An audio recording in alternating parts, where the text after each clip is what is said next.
Bonjour, alors moi je m'appelle Anso et ce petit message est destiné à l'attention de tous les enfants qui voudront bien écouter cette petite vidéo qui leur permettra peut-être de mieux comprendre ce qu'est ce virus à travers une petite BD qui s'appelle Coco le virus. Donc c'est un petit virus qui est une toute petite chose invisible, qui est invisible à l'œil nu et qui se multiplie en s'installant dans le corps des personnes. Il passe d'abord par la bouche et puis il s'installe délicatement, tranquillement, il fait son nid à l'intérieur de notre poitrine et il va aller se cacher un petit peu vers les poumons. Et il est tellement petit qu'on ne peut le voir qu'avec un microscope électronique. Donc imagine un petit peu la difficulté de pouvoir se rendre compte que ce petit coco, le virus, est allé s'installer et se multiplier à l'intérieur de notre corps. Il trouve d'ailleurs que l'endroit est plutôt sympa, que c'est chaud, que c'est humide. Voilà, alors peut-être que tu ne sais pas d'où Coco le virus est arrivé. En fait, il est arrivé de Chine. La première fois que Coco le virus a été détecté, c'était en Chine et c'était avant Noël, avant le dernier Noël. Et c'était vraiment pas drôle. Les personnes qui attrapent ce virus sont très fatiguées, elles peuvent avoir de la fièvre, elles toussent, elles ont du mal à respirer.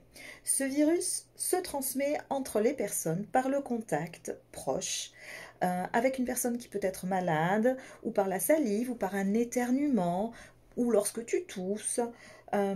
Voilà, il peut s'attraper de diverses manières. Donc il y a beaucoup de précautions à prendre. La progression du virus s'est faite assez rapidement, malgré que les responsables de la Chine ont fait les choses pour essayer de limiter la propagation de Coco le virus. Mais seulement Coco le virus a pris l'avion et il est allé se poser pour visiter tous les pays du monde, dont la France, l'Italie, l'Espagne, les États-Unis et plein d'autres pays encore, comme tu as certainement pu l'entendre à la télévision ou papa et maman ont pu te l'expliquer. Coco le virus est aujourd'hui pratiquement partout dans le monde. Et donc, aujourd'hui, à leur tour, tous les pays mettent en place des règles pour ralentir la progression de ce virus.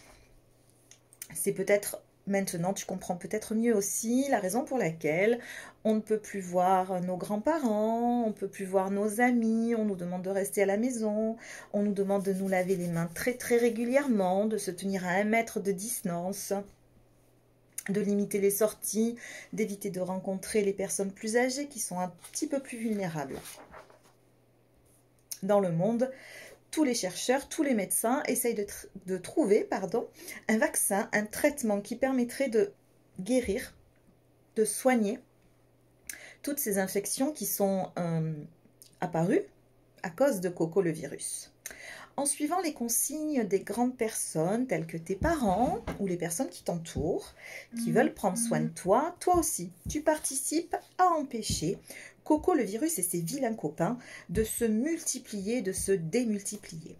C'est très important car même si la plupart des personnes se soignent, en guérissent, d'ailleurs c'est le cas, la plupart des personnes se soignent et en guérissent, les personnes qui auront des difficultés seront des personnes qui seront plutôt fragilisées et donc peuvent avoir des conséquences un petit peu plus graves.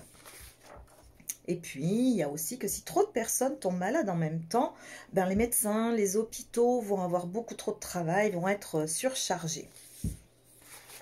Et on ne saura plus où mettre les malades.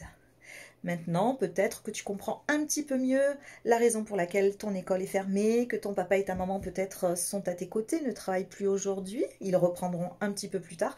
Pourquoi on nous demande de rester à la maison? Pourquoi tu ne peux plus trop faire tes activités préférées? Parce que les spécialistes pensent que Coco le virus disparaîtra définitivement si tout le monde reste un peu chez soi pendant un certain temps. Donc, je t'invite à profiter de tout ce temps que tu as aujourd'hui pour faire des activités à la maison, profiter de jouer en famille, de bouger. Tu peux aussi faire un peu de sport à la maison, tu peux dessiner, tu peux chanter, tu peux colorier, tu peux faire tellement de choses, lire aussi. Voilà, profite de tout ce temps pour faire des choses que tu n'as pas l'habitude de faire.